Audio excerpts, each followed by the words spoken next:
Hello all, welcome to the solocast of Firecode Tech. In these episodes, it's just going to be me, your host, Gus Gagliardi. There's going to be a range of topics, but I'm going to talk about specific technologies, installation standards, codes and how they work, as well as some other interesting topics that don't neatly fit inside of the context of a normal interview. Welcome to episode 7 of the Firecode Tech solocasts. On this episode of Firecode Tech, we have hazardous materials. So, this has been a topic that's been on my mind just due to a bunch of project work recently. I really started getting into hazardous materials and life safety analysis involved with hazardous materials about a year ago. Had a project with a significant amount of hazardous materials in the form of explosives for a military project.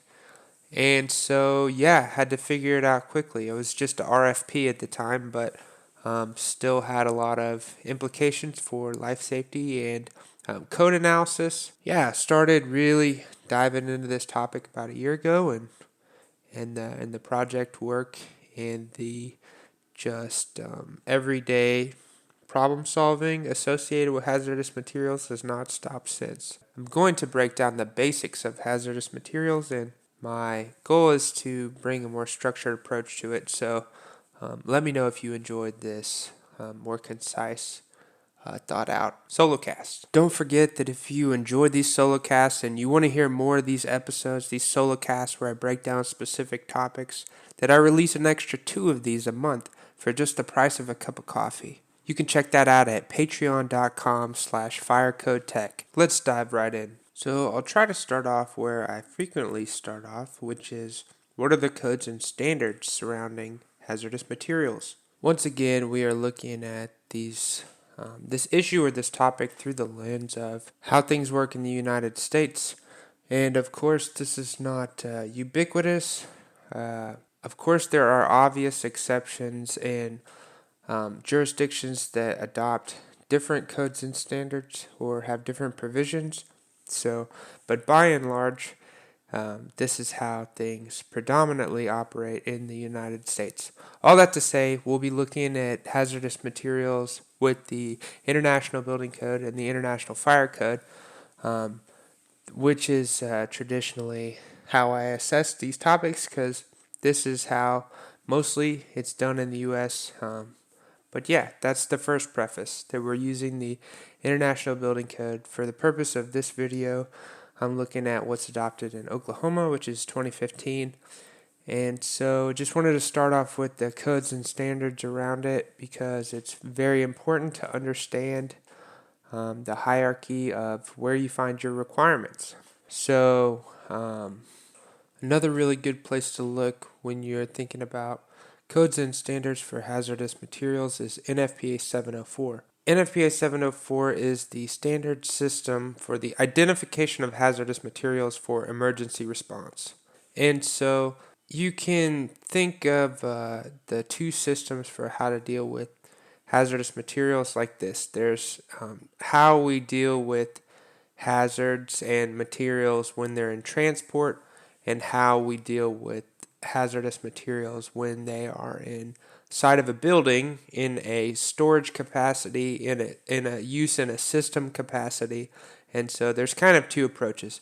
Well, NFPA 704 is predominantly in association with the transportation capacity, but it does overlap with how we address these hazards in the building as well. For instance, if you look at toxic substances, there's a lot of good guidance in NFPA 704 with how you identify these substances and what criteria you use. So they kind of go hand in glove, if you will.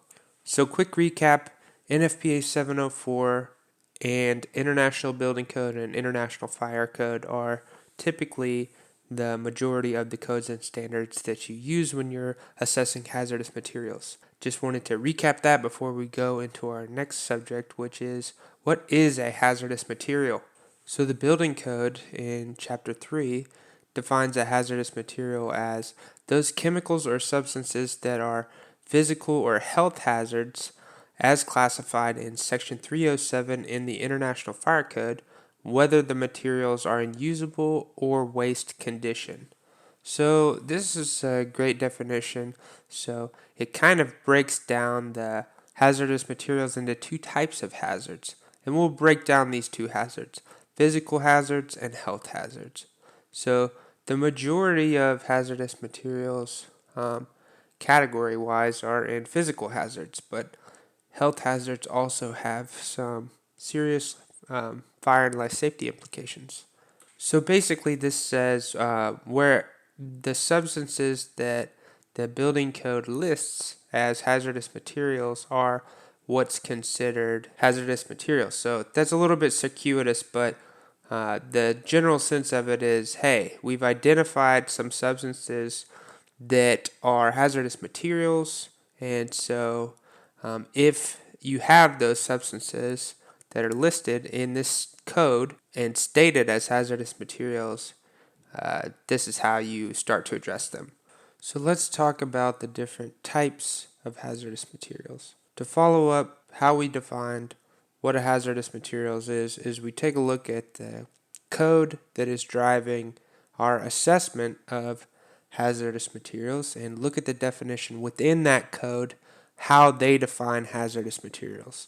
So in this case, we're looking at the International Building Code, and we're looking in the definitions in Chapter 2 to see how they define hazardous materials. And I've stated how they define hazardous materials. And so the next step would be to take a look at, what are the different types or categories of hazardous materials. So like we previously mentioned, there's physical and there's health hazards. So I want to go over a couple, not all, of these different categories of hazardous material. So for this next exercise, we'll be flipping kind of back and forth between Chapter 2 and Chapter 3 in the International Building Code. So if you look at the specific categories and how it's most easily to take a look at all of them, this in Chapter 3.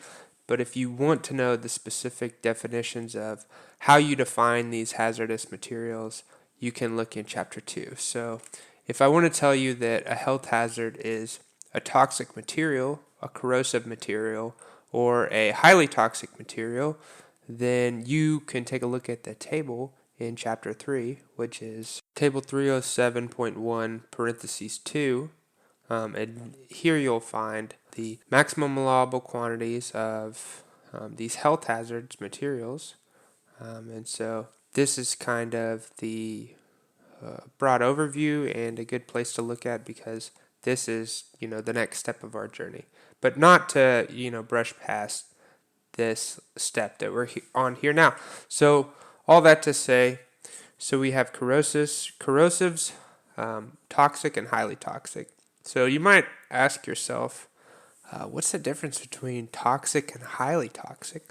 Well, in the definitions chapter, they stated explicitly, but this is one of those instances where I was telling you that NFPA 704 was a great place to lean on because they very more definitively defined toxic and highly toxic.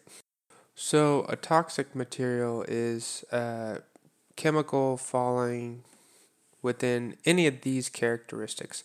And so what the definition in Chapter 2 for toxic goes to do is to describe what parameters of lethal dosage amount or lethal concentration amount that you would consider something a toxic material. So in case you don't know what LD50s or LC50s are, this is a toxicology term that means a median lethal dose or median lethal concentration. So generally these are lab studies where they take a substance and they admit that substance to an animal in some tested population amount at different concentrations and different ranges of concentrations, and then they have basically an average of the lethal dosage or lethal amount of this substance. And so where you would find this information about a material is in the material safety data sheet material safety data sheet or safety data sheet, SDS and MSDS. These are oftenly used interchangeably. So one of the first parameters in toxic is a chemical that has a median lethal dosage of, or LD50, of 50 milligrams per kilogram, but not more than 500 milligrams per kilogram of body weight. When, and then this is important when you're looking at these, how is it given? In this case, in this first note, it's administered orally, and it specifically references albino rats and how much they weigh. So this is, it's a complicated thing to look at.